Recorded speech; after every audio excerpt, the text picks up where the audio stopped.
Okay. Excuse me while I get my putting green out.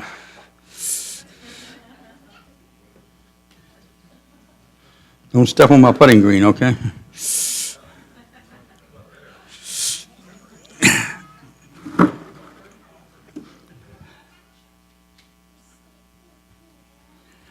All right. I'll be with you guys in a few minutes. And then,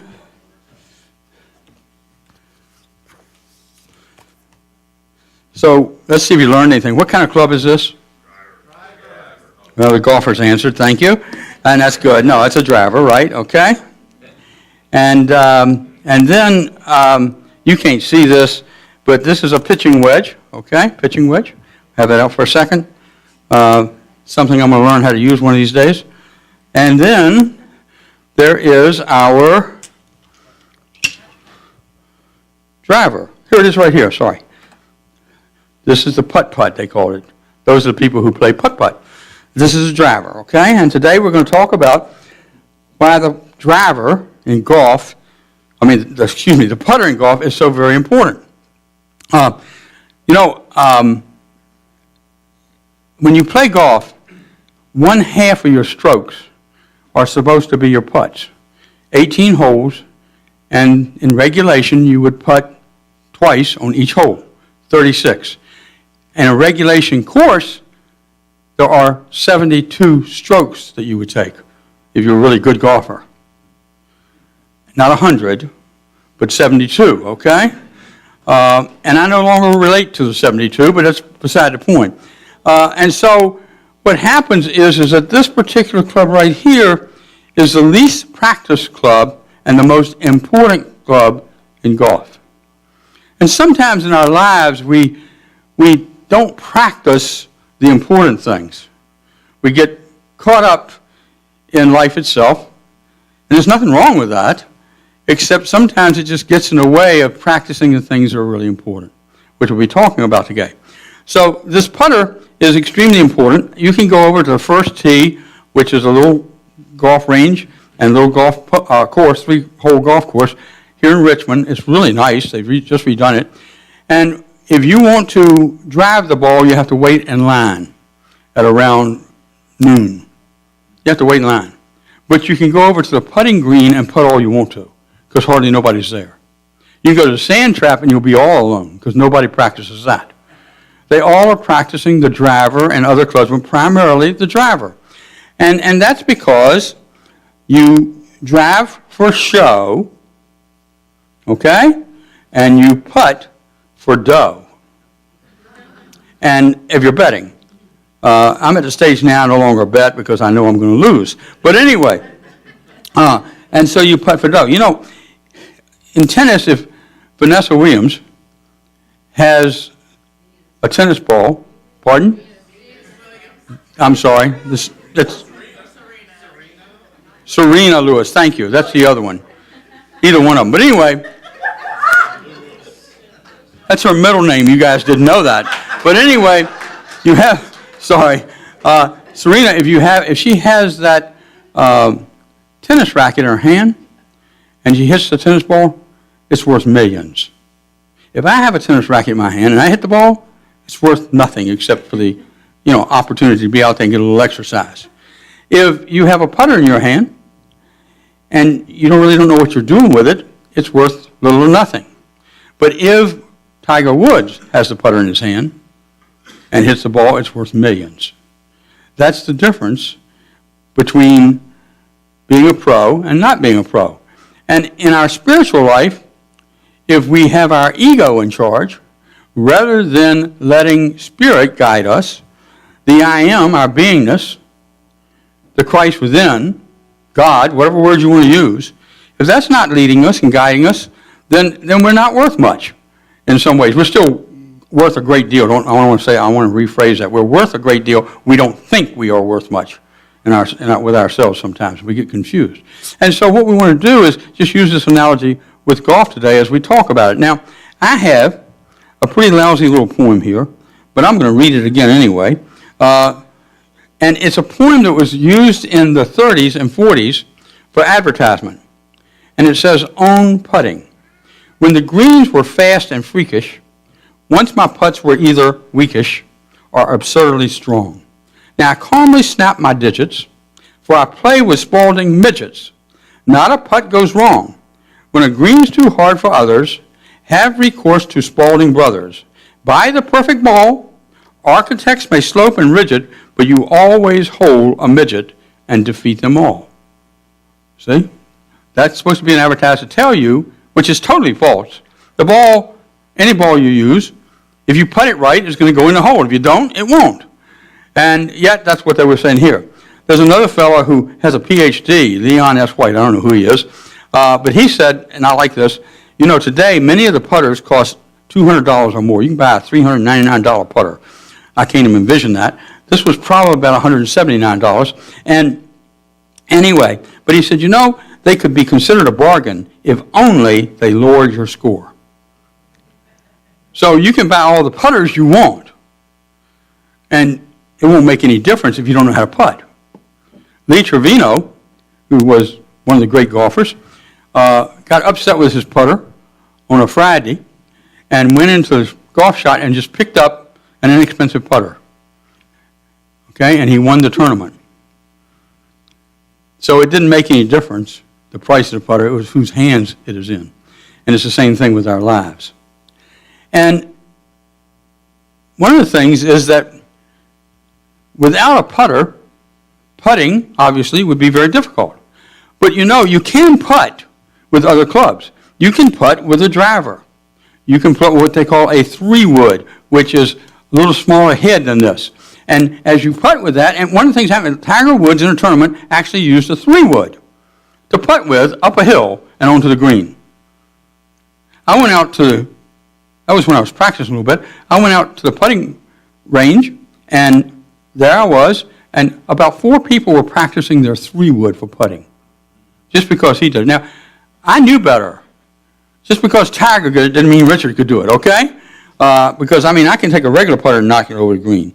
And so anyway, it really is important to understand that the putter is important, because if you try to hit a ball with a club like this as though you were putting it, it probably is not going to go very straight. If I can get this straightened out, I'll show you. Okay? Now I'm going to try to hit this straight and try to put it in the hole with this. Now I can hit it on the edge here, and let's just see what happens as I do it. Missed. Okay, and it would still, if I'm on the green, it would still be going into the sand trap probably. So what I want to do is use the putter, and I want to use it properly, hopefully. Now I'm going to guarantee you anything, because, and I meant to mention this during the welcome, because Vicky's been sick and I haven't been able to practice, okay? Sorry, honey, if you're listening. But anyway, and so what I want to do is I want to hit this.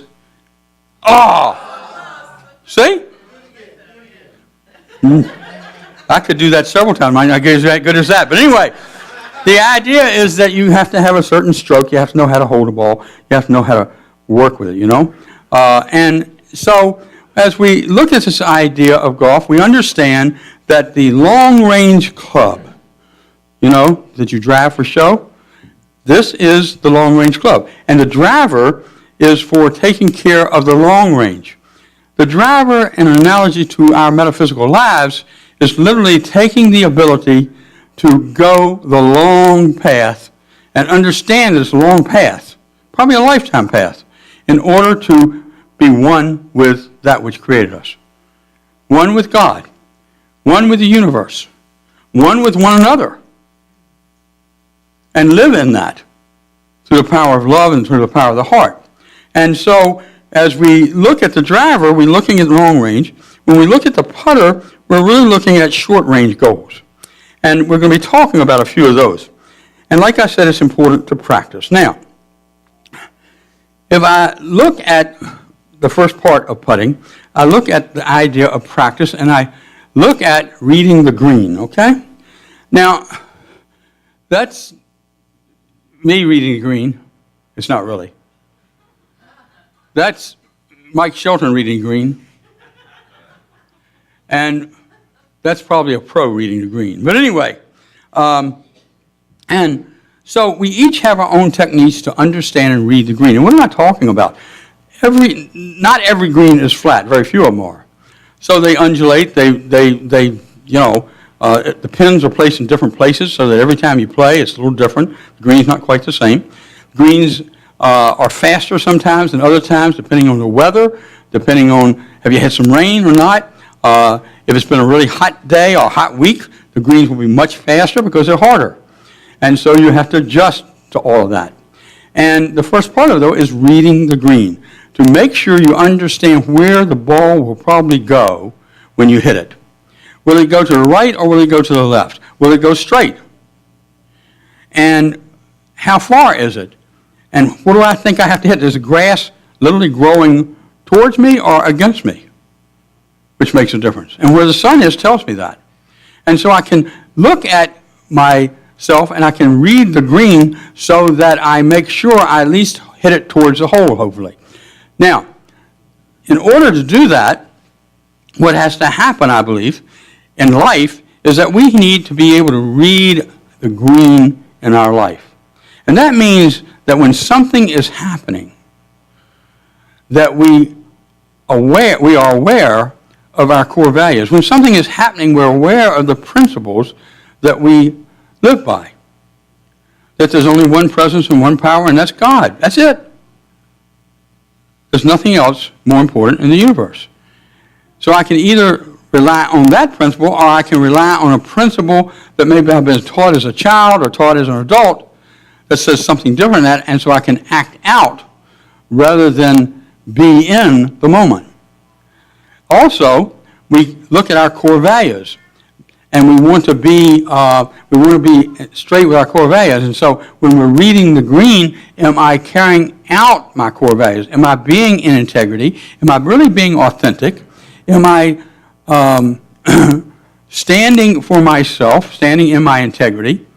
Am I living in forgiveness? These are core values that become important. And when I'm reading the greens, that means that I'm in the midst of living life, and I have to read the situation, and I have to look at myself and say, where am I in this moment? And if I'm not where I want to be, I can change it. That's the power we have. You know, we can change our minds. We can change the way that we think. We can never change our heart. Because our heart is the tool, is really the putter of our life. And so as we look at that and consider that, the first thing. The second thing is, am I in alignment? And the question becomes, am I in alignment with the way that I'm hitting the ball as soon as it comes back up here? Sorry? Okay. And am I in alignment with myself, most importantly?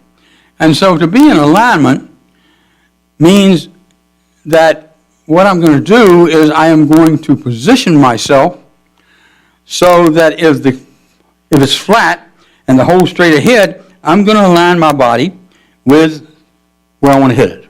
Okay?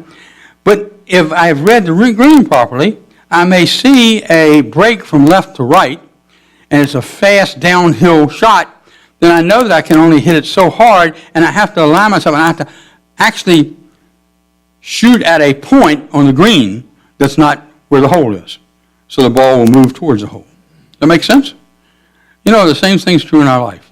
That when we are in life, when we're in situations, we again have to be in alignment. In alignment with integrity, in alignment with authenticity, and in alignment with forgiveness. That we have to be willing to look at our situation and determine how is the best way for me to handle this. How do I grow through this situation? Let me share a story with you. I had a roommate in college, my first roommate, and Eugene was his name, and he lasted one semester. Bless his heart. He was a pretty smart guy, and he studied harder than I did, which didn't take much, but he studied really hard. And one of the things that Eugene would do is he would go into a class and he'd take a test and he'd flunk it. So he was sharing that with me, and I said, well, let's just work together. And so he and I would study together, and then I would ask him questions, and he would ace the questions. He'd get all the questions right.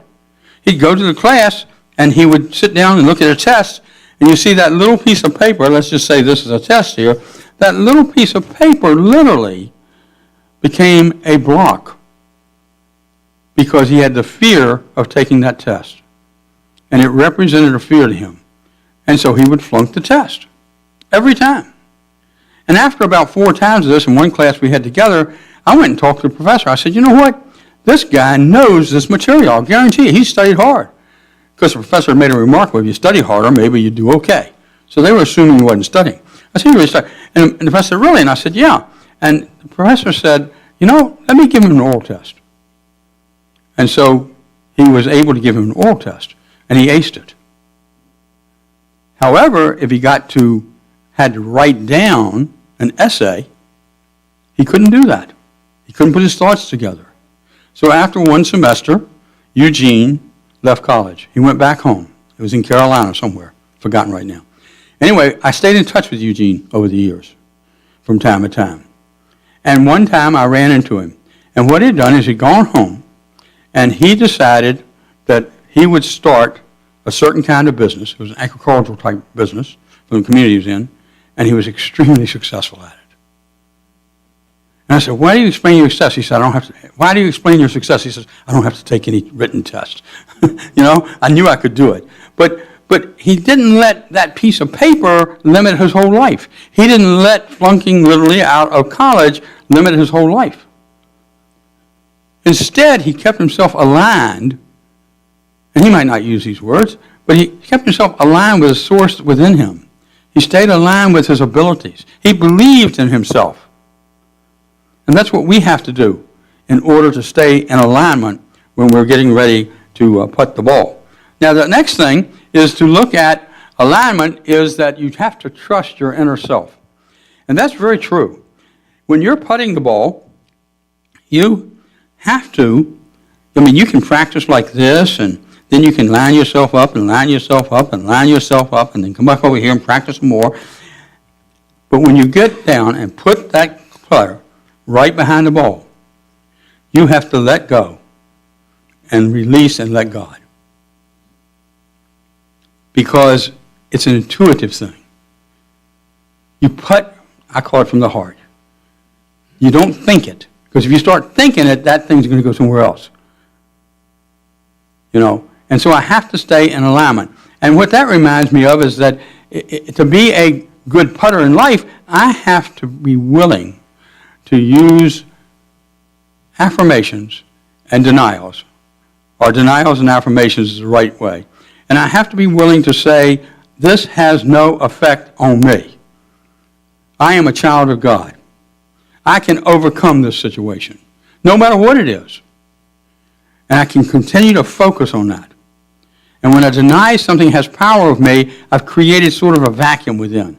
And from that vacuum, I then can use that appreciation, that affirmation, which I come to appreciate. But I use that affirmation. And when I use that affirmation, you see, I'm then building what I want to happen rather than what's been happening. And I have to be in the now moment when I do that. If I'm thinking about the past and making an affirmation about the future, it doesn't work. It really doesn't, because the past has still got hold of me. But when I'm willing to release the past and also release the future, an interesting thing happens. I'm able to align myself. I'm able to literally putt through intuition, and I'm able to hit the ball properly so that it will go in the hole. That's true of our lives as we do it. So we also need to have to be able to read the green. We have to be able to be in alignment with the putter, and then we have to trust our putter, and when we do, we end up with success. You and I are created to be successful. I believe that with all my heart. I read that in 1968, 67, when the first time I read Think and Grow Rich. I read a lot of Ogmandino's work, all about success, and his had more of a spiritual bent to it. I read W. Clement Stone, who was a multimillionaire and who wrote a book on how to be successful in life, and all depended on what you thought about. And we've had lots of books come along. Change Your Mind, Change Your Life. Change Your Heart, Change Your Life. Change Your Brain, Change Your Life. These are all books that are out today. And so as we look at those things, we understand that we have that potential and that ability to change, but we have to trust. We have to trust our intuition. We have to go inside and let the inner self overcome any fear that might be there and put that in charge. So we can say, let go, let God. And when we do, we find that we can sink the putt, which is most important for us, and that's the putt to the heart. That you and I can go to that heart space, and when we do, we are able to understand who and what we are as spiritual beings. We're understanding that we have a power that's beyond anything we might have imagined, and we understand that we can use that power to move us forward and to move us in the right direction at the right time. It's all intuitive. It's all trust. And it all means that you are going to step into success. One more poem called A Golf Lesson. Over 50 years have passed, though it seems just like the other day. My father gave me golf clubs. It's a game you need to learn to play. He said it's very difficult, but so is life. There's more to learn than grip and swing and rules, like honesty and dealing with adversity. Then pointing to his head and how to use all your tools. Play the course and Mother Nature. Focus just on one shot at a time. Try to learn from each of your mistakes. Then do your best to leave them behind. These clubs will teach you more than our man-to-man talks. This you'll learn for yourself, so you can walk the talk. Practice makes better, but not perfect, and always remember what they say. Golf is not a game that we can win. It's just a game to play. His lessons served me very well. Took them to heart and played the game, and life is much like a round of golf. Despite the bad shots, I'm always glad I came. Aren't you glad you came to life? That you're here? That you've been blessed with the ability to breathe? These are simple things, aren't they? But they're on automatic. Aren't you pleased that you're in the game of life where things do happen, and from those things you learn and you grow? Where life doesn't always show up the way you expect it to? But you know, if you are able to read the situation around you, if you're able to put yourself in alignment with what's happening, not be dominated, just be in alignment with it, so you can understand yourself and what you're thinking and what you're going through. And then after you do that, you're ready literally to putt the ball. You're ready to trust in God. You're ready to be intuitive and let faith carry you through. You're willing to say yes to all of life. And when you do that, you will feel like the person who made the first putt from 50 feet. You will feel great, because not only is golf a game, not only is tennis a game, not only is football a game, life is really a game. And when you play it like that, without being too serious, you find you're having fun. Thank you.